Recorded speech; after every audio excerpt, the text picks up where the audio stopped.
Soldiers, what is something you wish you had known before joining the military? If you see combat, especially real combat, not a day of your life will go by from there on where you don't think about it.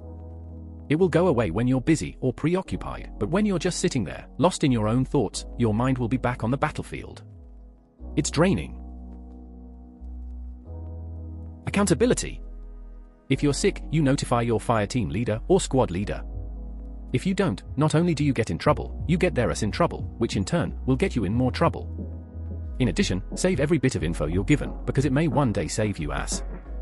It could be a signature for an order, acknowledging your SIQ, anything that you might get questioned for doing something or not being somewhere. How very likely you are to get irrevocably hurt doing the things you do every day. That's how most people get hurt, in fact. For me it was PT. I've had a knee repair, a shoulder repair, stress fractures, a hideous staph infection, the list goes on. I wish someone would have told me to get in shape before I joined. All that running sucks if you're not used to it. Edit. Also anxiety. Anxiety about passing a PT test. No matter how hard I train or work out, I always get the worst anxiety that I won't pass my PT test, and it's the worst. I feel like this one is kind of obvious. Like, do many people really join the military thinking any old chubby plonker can manage it? A lot of posts about the other 4 branches of the US Armed Forces, but no one mentioning the Coast Guard. Great duty stations, great missions, always operating in some capacity, whether search and rescue, law enforcement, pollution response, etc. I wish I had looked up the postings for my AFSC. I would have learned it before I came in that program, as all went to shit assignments like Goodfellow, Altus, Minute, Maxwell. I wouldn't have bothered putting things like Antarctica, England or Japan on my dream sheet.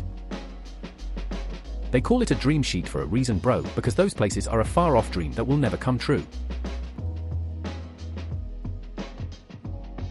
There are a lot of basic things you should research before you join any branch. What job do you want to do, and everything that it entails? Physically, mentally, and emotionally, how difficult can it be? What kind of benefits can you expect, as well as the hazards of your chosen enlistment?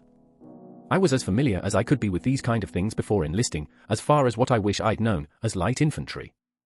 How and what to pack for field training, deployments, and missions. Eventually you learn, but some knowledge beforehand would have saved me a lot of trouble. 3 of my siblings have worked as recruiters. They thought my kids might be thinking about the military, so they all gave the same advice: whatever the recruiter tells you, only pay attention to what you get in writing. Your last point is particularly poignant for a lot of young people looking to go to college without a lot of guidance. They look down on community college and then wind up in a for-profit school like University of Phoenix or DeVry. This is straight up the best advice. I just wish I knew about the lines. The line for the line to get through the door into the next line, waiting to get a number so they can sit in the chairs and move down one by one until they are done with that room, and now in the room to be seen after the 5 other people to get your shot record looked at so they can mark what shots you need in the next room. Only to find out that they lost your shot record again, so it looks like you're going to have to get yet another round of vaccines. I agree 100%. Especially save all receipts for travel. That can come back and really bite you in the ass. Also save all paperwork where you sign for equipment or have someone sign for equipment that you give them. If not, you could end up owing a lot of cash. Yes. They will take forever to pay you if you are due money, but the second they think you owe them money, they'll be on you. And it can be thousands of dollars. 6. It's the Navy and Air Force that get to see the world. In the Army we just get to clean it. Wish that was the case for me. Got stationed in Missouri, cleaning the shit out of aircraft toilets. Okay, to be fair, I was a B-2 mechanic, so that's not all I did. But still, I had to clean up grown men shit out of a cramped bomber cockpit. Yes, you're cleaning shit out of a cramped toilet, but it's just about the coolest cramped toilet out there. It's the only place where you can take a shit and not be detected by radar. Number 1, a woman in my flight somehow got a high and tight in basic of all places. It's technically out of regs for a woman because it's deemed faddish. I don't know if she got in trouble, but from then on, when she entered the dorm we shouted "a gentleman entering the dorm," as we would whenever a male entered. I knew not to ever put dog tags outside of your shirt, but I've never heard the don't wear while not in uniform part. What's the deal there? I'm not publicizing it or looking for attention. They're just something I put on forever ago and never took off.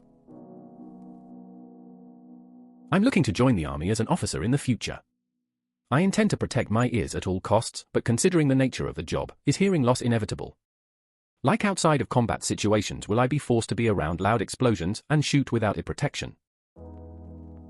Every time you go to the range, they provide disposable ear pro, but you're better off bringing your own high-quality reusable plugs. Also, if you go into anything aviation related, you will need 2 layers of ear pro. I was a 15U, and after 6 years I cannot hear my wife when she is more than 10 feet away and my ears ring non-stop. Some hearing loss will happen, but it can be mitigated if you plan ahead.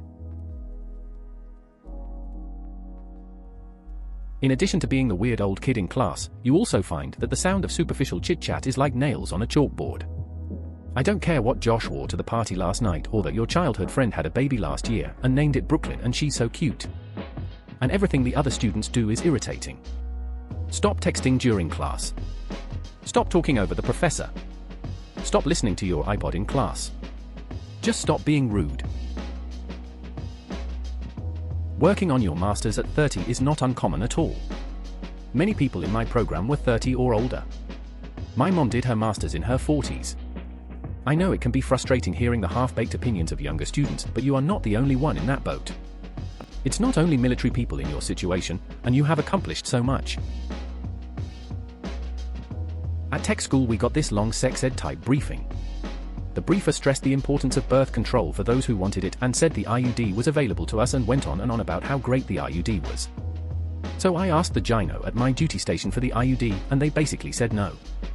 I'm in VA healthcare now and tried to get an appointment to do the IUD, but now they want a phone consultation before I can make the appointment. Seems like babies are running pretty expensive these days. I'm surprised they wouldn't be glad to do it just to save themselves money. Went to the dentist once. I'd never seen a dentist work so quickly. It was like drive-through fast food dentistry. Edit, IUD phone consultation date has come and gone, they failed to call. See civilian dentists. Absolutely can confirm. My teeth are so uniquely fucked up thanks to army dentists that if I were to post a picture of them, I'd likely dox myself to anyone who has ever met me. See civvy dentists, this cannot be overstated. The military is unrivaled at creating and fostering leadership. Unfortunately, most of the best leaders can do some basic math, realize how valuable they are in the civilian world, and hightail it out as soon as they can. This is so true. I used to wonder why the senior leadership always made stupid decisions until I realized that all of the bright young leaders either get out or go into special operations or the like. The mediocre and dumbass NCOs are the only ones left for promotions and just stick around until it's their turn to run a platoon company into the ground. I can only imagine what it's like now that the military is transitioning into peacetime. Must be terrible. Yeah, my husband's recruiter just said whatever to get him to sign. Promised the moon. He really wanted to go to Germany. You can easily get stationed there. Yeah, but not with the branch, not to mention the rate. My husband is they just don't go there. The guy didn't tell him about the PT program where he could leave boot camp a higher rank and all he had to do was work out a few times a week. This was days before the internet was what it is now. The guy could have seriously just told him where people really get stationed, and helped him with the programs, and he still would have joined and come out of boot camp better for it. No wait, he would have joined the AF. This is a pain. When I got my first job outside the military, I was always 15 minutes early. Because that's being on time. Then my boss wrote me up for trying to ride the clock by showing up early. Never mind that I was getting turnover, gathering supplies, all the piddly crap you have to do to get ready to actually work. My recruiter told me all of that would happen after basic. Half of my guys from basic got one or both. Those that didn't got lied to. I'm confused by these sentences. Could you try and explain it a little better for me, please?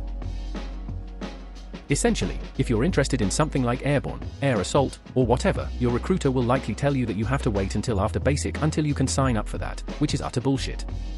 You can enlist with a contract in your chosen MOS that also includes, for example, airborne training. It's just that a lot of recruiters are too fucking lazy to do the paperwork, and or are under pressure to get you signed up and shipped off to care about your desires. Anything that would seem like a quick short-term joy is bad. Very, very bad. For example, senior, who likes ice cream? Junior, I do. Senior, great, go do takedown. On the other hand, anything that seems like it would be a challenge but have a long-term payoff is an actual opportunity.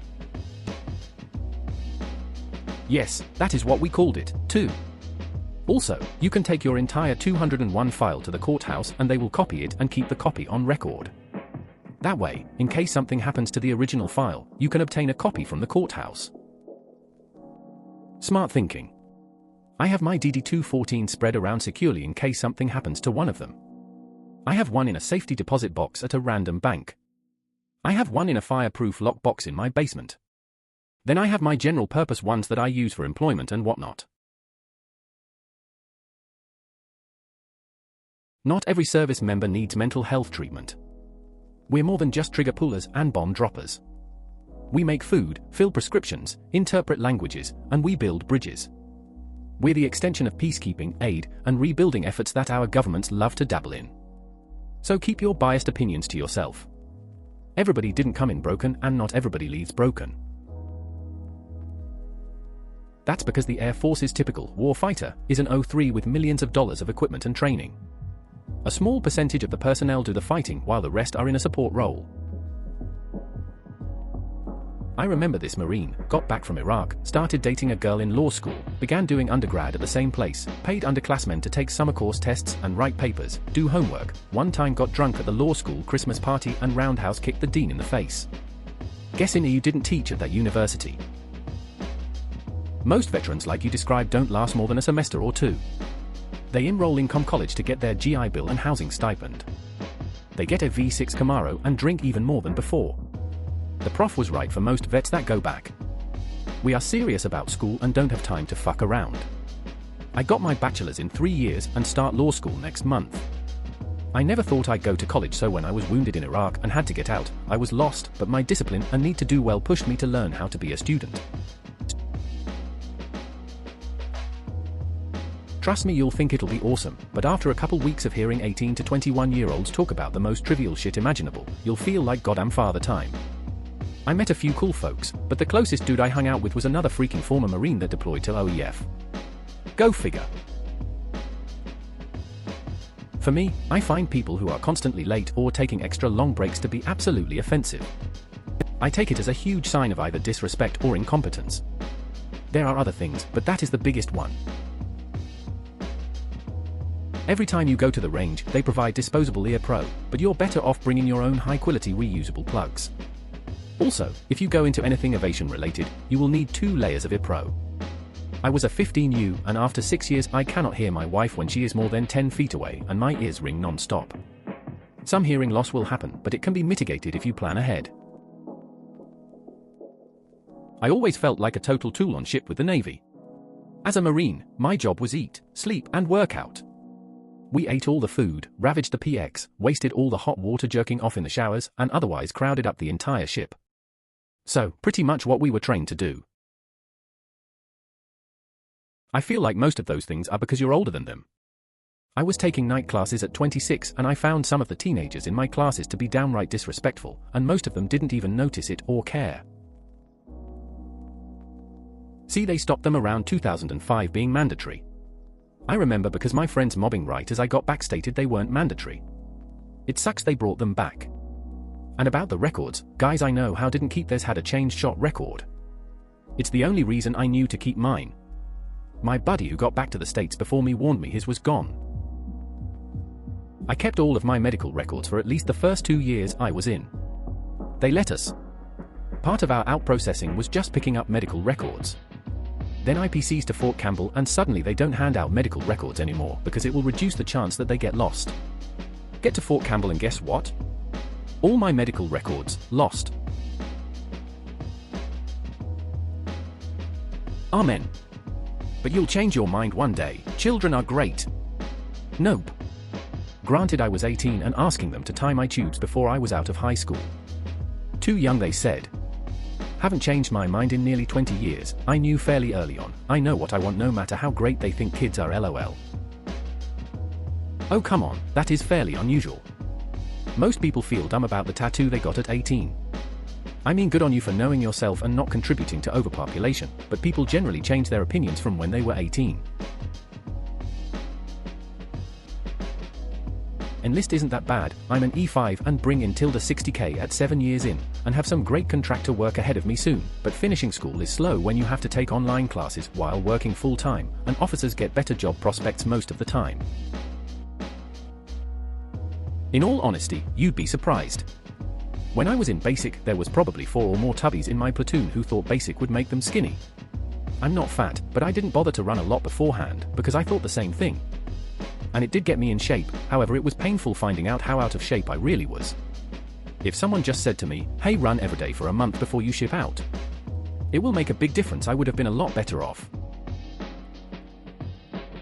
Dog and pony show equals a person whose rank is so high that you don't know who they are has decided that for one day they want to know how well your unit operates on a functional level, and tells you a week in advance, just long enough for everyone to stop doing their real jobs and become a janitor or do other, probably detrimental, tasks related entirely to making your facilities and outward operational functionality appear much better than it is. Operation, sweep the floors. This guy could fix under the rug to make ourselves look better than we are at the cost of man-hours better spent on what we are actually trained to do. Network. Network, network, network. Talk to people who are getting out. Start a LinkedIn if you're allowed. Some security clearances won't let you. Find out who's going off to do what. When some useless civilian consultant shows up, tell them that when you get out, you want to apply your military skills, and you'd love to speak to them about what sort of opportunities they might recommend with their company or elsewhere in their field.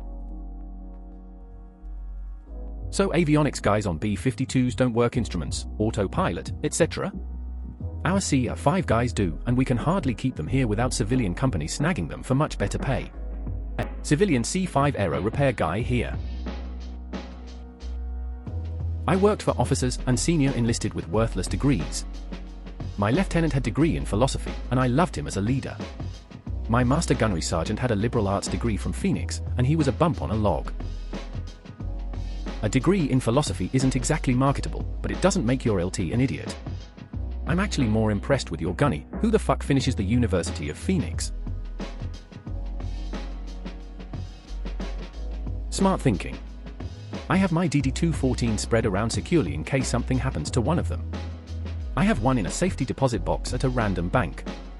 I have one in a fireproof lockbox in my basement. Then I have my general purpose ones that I use for employment and whatnot. That's what I did, too. Twice I saw 201 files vanish. 20 plus years of service just missing forever. And St. Louis isn't going to have a copy of your records if no one IPerned anything. My boyfriend is in a similar boat. He's 30, his knees are bad, in particular his right knee. His right shoulder, I was telling him how we should get into archery and he got a bit of a sad face. I don't think I could with my shoulder. He's got degenerative discs in his upper spine. His lower back is a mess and he can't lay on his back for too long. I wish I could snap my fingers and it would all disappear so he doesn't have to deal with the physical pain from all those issues. Sad face. This exactly. The AF is the only service in which the officers are the primary fighting force. Though PJs are awesome and enlisted, they are actually classified as a weapon system for the HH-60S if the rumors are true. Ex-Army, 10 years Air Force here. It's the last part that makes it superior in my opinion. You really need to ask yourself how you want to be treated. The Air Force is going to be the closest to being treated like a human being and not a grunt. You also have to remember, everyone gets paid the same. It might be harder to make rank, but you're going to be dealing with way less BS. My introduction to the Army was raking dirt at midnight to make the lines look pretty. There is no way that kind of stuff flies in the Air Force. Most veterans like you described don't last more than a semester or two. They enroll in college to get their GI Bill and housing stipend. They get a V6 Camaro and drink even more than before. The prof was right for most vets that go back. We are serious about school and don't have time to fuck around. I got my bachelor's in 3 years and start law school next month. I never thought I'd go to college, so when I was wounded in Iraq and had to get out, I was lost, but my discipline and need to do well pushed me to learn how to be a student. Depending on your level of suffering, it can often be very loud. If you had it, you would know. Conversely, if your hearing is excellent, the lack of sound can be disconcerting. Our brains take more information about our surroundings through ambient noise than you might realize. Pelter headsets. A few companies make this type of thing. It's an active headset. Basically, it's a real noise-cancelling headset, but with a MIC on the outside and a speaker on the inside. You throw in a battery and the MIC feeds the speaker, so you can hear normally, as if there was no headset. But if the MIC detects sound above a certain dB level, the speaker shuts off until the loud sound goes away. With the speaker off, the headset acts as a headset, blocking most sound, so your ears are protected. It's useful for a shooting range, lets you carry on a conversation at a normalish volume even while people are shooting. You lose a syllable of what they say for each gunshot, but if the headset is good quality, reacts fast, returns audio fast, the brain can fill in the gaps. Oh, for real about Amazon. I was stationed in Turkey for 2 years, and I ordered things from certain websites and it took like 2 months to get to me, but order something from Amazon and it's there in a week. What's up with that? I feel like I could figure out the math. It's the running and laying around outside in the fucking desert that would get me. I guess that's why it's hard to find snipers. They need highly athletic math nerds. I was also told that the shot was mandatory. This was in October or November of '06. Took about half the series before Christmas block leave. After we came back from leave, I was told the shots were not mandatory, but I should finish the series since I already started it. In fact, I got anthrax, smallpox, and flu shot in one go. Spent the next 2 days on quarters running a fever. Lots of fun. My arm swelled up from that second series too. You know why it happened to you? Probably because you had the old version, the first series, in 03. Apparently, the two interact badly with each other, and if you had the first one you should have never got the second one, but guess what the regulations said? You have to get both. My arm was swollen, beet red, and the skin was rock hard and hot to the touch for 3 days. The doctors told me it was my hay fever. I kept all of my medical records for at least the first 2 years I was in. They let us. Part of our out-processing was just picking up medical records. Then IPCs to Fort Campbell, and suddenly they don't hand out medical records anymore because it will reduce the chance that they get lost. Get to Fort Campbell and guess what? All my medical records, lost. Oh come on, that is fairly unusual. Most people feel dumb about the tattoo they got at 18. I mean, good on you for knowing yourself and not contributing to overpopulation, but people generally change their opinions from when they were 18. Rotka's different tiers of scholarship. Very few people get the Type 1, full ride, but many people get Type 2 and below. Something like 90% get the Type 7 just for applying with a 2.5 to 2.7 GPA. They take sports, PT, extracurriculars etc. all into account too. If you don't apply, you'll never get it. Army gives out the most scholarships, by the way. If you're poor on welfare, try getting the FAFSA scholarship or other federal scholarships. After doing 2 years in ROTC, you can apply for an in-college ROTC scholarship, which can pay for 2 to 3 years of school. A lot of people are quiet in the military, and if anything, I prefer an officer that is quiet and to the point.